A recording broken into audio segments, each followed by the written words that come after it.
Hey everybody, Ryan McCaffrey with IGN. I'm joined by Roland Lesterlin, the game director on Just Cause 3, the game we're playing right here. Good to see you, Roland. Good to see you too. So, don't mind us. We're just gonna cause all sorts of. We're just gonna show off Just Cause. I mean, the whole point of the game. Well, not a whole point of the game is to just mess around, have fun, and cause destruction. I think your first statement's still accurate. Okay, I don't want to speak for you. I don't want to confuse mess around, have fun. my interpretation with what your interpretation as the creator of the game might be. But in any case, so yeah, if people don't want to listen to you and I jabber on, they can at least just mute us and watch some fun stuff happen in the game. So I just kind of wanted to talk to you for a few minutes here about the game. I mean,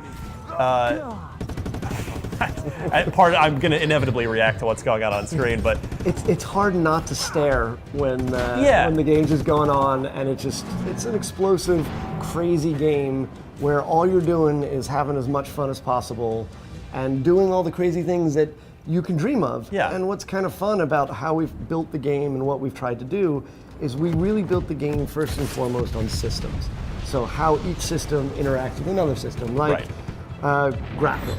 So we know we can dual tether any two things together in the world, and Just Cause 2 kind of proved how much fun that was. We added in the ability to control the strength of that tether, which means that's now analog strength. yeah. Now, having one tether in the world is cool. We found having more tethers in the world is cooler. So right now you can see we can have up to 6 tethers in the world at the same time. You start combining that together and you start thinking, okay, well, that is one system. We need to make sure that system works while in parachute, while in wingsuit, while reeling. And as each one works seamlessly with every other system, that's when the inventiveness starts going on. That's when does it work to, grapple two things together and then hang from the bottom of a helicopter and then grapple something to the bottom of the helicopter? Yeah, you can do that. I can grapple a person to the side of a wall and put a planted explosive on them and then use them as a person bomb. You can kind of do anything you want. And one of the things we always talked about very early on was the idea of a game that's very vertical. And we wanted to be able to give the player the ability to move seamlessly in that world. So a helicopter normally is something that you want to run from. Yeah. But in Just Cause, the helicopter is an opportunity to have a platform to grapple to. You can steal it. You got to be careful because SAM sites will want to take it out, and we kind of make a nice bright light so you know it's coming in. But you can also use it as a bomb itself because you can plant an explosive on it. So you see a helicopter, it becomes an opportunity to change your combat. Or that SAM site, you can destroy the SAM site, but you can also reprogram it, turn it into an ally. Yeah. And now when they call in helicopter reinforcements, it will now be a part of your system for shooting it out of the sky. So let's talk about the game a little bit. Tell me if my characterization is fair here. To me, Just Cause 3 reminds me a lot of Saints Row 3 in the sense that, to me, Saints Row the Third kind of felt like the game where Volition kind of, everything clicked for them, like, oh, this is what this series is supposed to be. And to me, that's, in my experience with Just Cause 3 so far, I get the same vibe of, well, Just Cause was an idea that worked, and then Just Cause 2 really pushed it out sort of a little more extreme and a little crazier. But to me, Just Cause 3 feels like we know what we want to do we know what this game is now. Is that fair to say? Yeah, and we also had the fan base. I mean, so many people were vocal about Just Cause 2. I think a lot of people didn't quite get in the beginning what Just Cause was about. It took some time to get your mind around the idea of why is a grapple hook this much fun. And once it's in your hands and you're like, wait a second, yes, it's an open world. Yes, it's a place that you can go anywhere, but it's actually more of a sandbox. It is that quintessential, just joyful sandbox. And I think you're right, Volition did a great job at doing that as well. And they kind of knew what they had once they got to their third game too. And here we had a huge fan base that was sitting there saying, hey, we love the grapple hook, we love the parachute, we love the destruction, we love the craziness of the game. Give us more of that. And so when we started out, we were like, don't break the stuff that's great. Right. Like, let's do that well. and then let's add to that. Let's do more destruction. Let's do more with the grapple hook than we had before. What? Let's get in more grapple hooks. Let's get in the movement. Let's get in a wingsuit. Let's put crazier weapons in there. Let's put it in a backdrop of this beautiful Mediterranean world that, you know, I've actually been surprised. There's no open worlds really that have done the Mediterranean before. That's true. Allow you to go and play in a place that's full of cliffs. And one of the reasons is it's full of cliffs.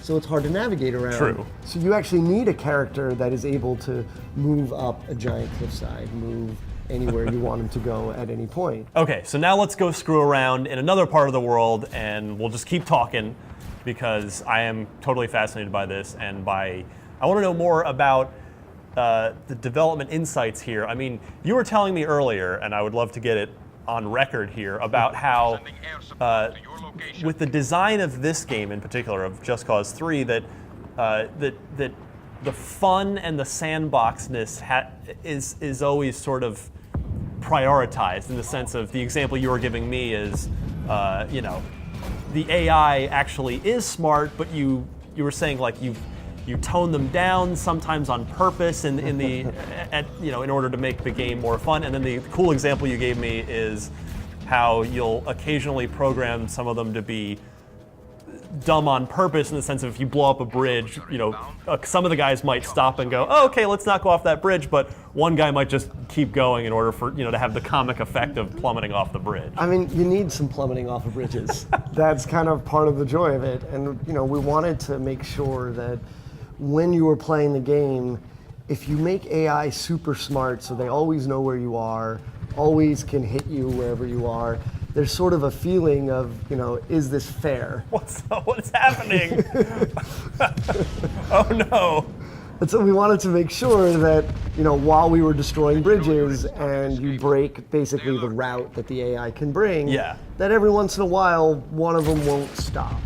Because it's hilarious to see someone drive off of a bridge and plummet to their I regret explosive nothing. death. Exactly. And we have quite a lot of humor, like even when you see a civilian and you hijack their car, there's sort of a dissonance there, right? Because Rico is a good guy. Yeah, of course. He is kind of good. And he frees people with destruction, which is kind of weird. So when you steal someone's car, sometimes they'll be like, hey, it sticks in second, or anything for the revolution. So you kind of get the sense of like, okay, the world is okay that you are throwing people out of their hard-earned vehicle. So I don't want to let this video go by with people thinking that this is purely a game about, like almost a Seinfeldian game about nothing, about just blowing things up.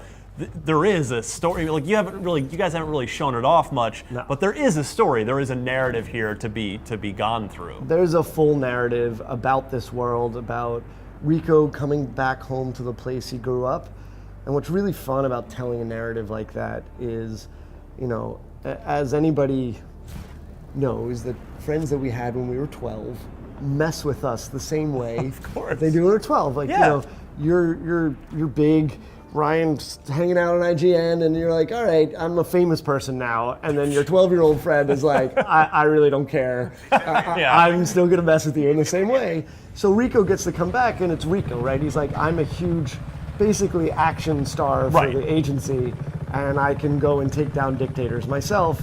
But now he can run into his friends that he grew up with.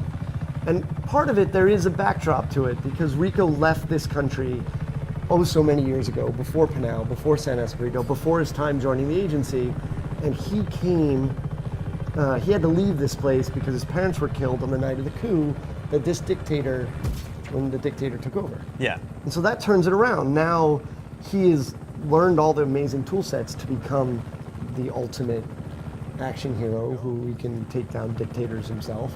And now he can come home and finally do it against the person who kind of started it all for him. Is it fair? Is this the end of a particular narrative trilogy, or are we? So we wanted to treat the story a lot like how Spielberg treats Indiana Jones. You know, it's kind of that realistic character in a ridiculous situation. And so we wanted our world to feel like that. So even our storyline really feels like that too. And we hope we've brought humor to it, because this is a game you can grapple people to walls. Yeah. And so the story needs to do that as well.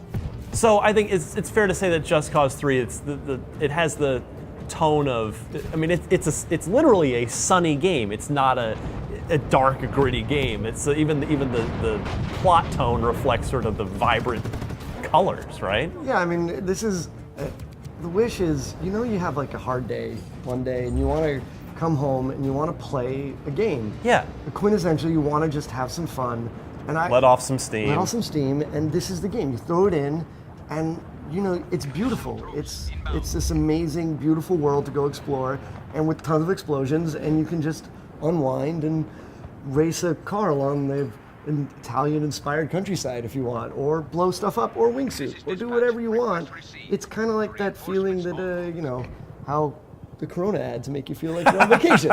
You know, it's that feeling of being on vacation and of being a 12-year-old and just having fun. Good stuff. Well, Roland, thank you so much. We will look forward to Just Cause 3 in December. And for much more on Just Cause 3 between now and that time, keep it tuned right here to IGN.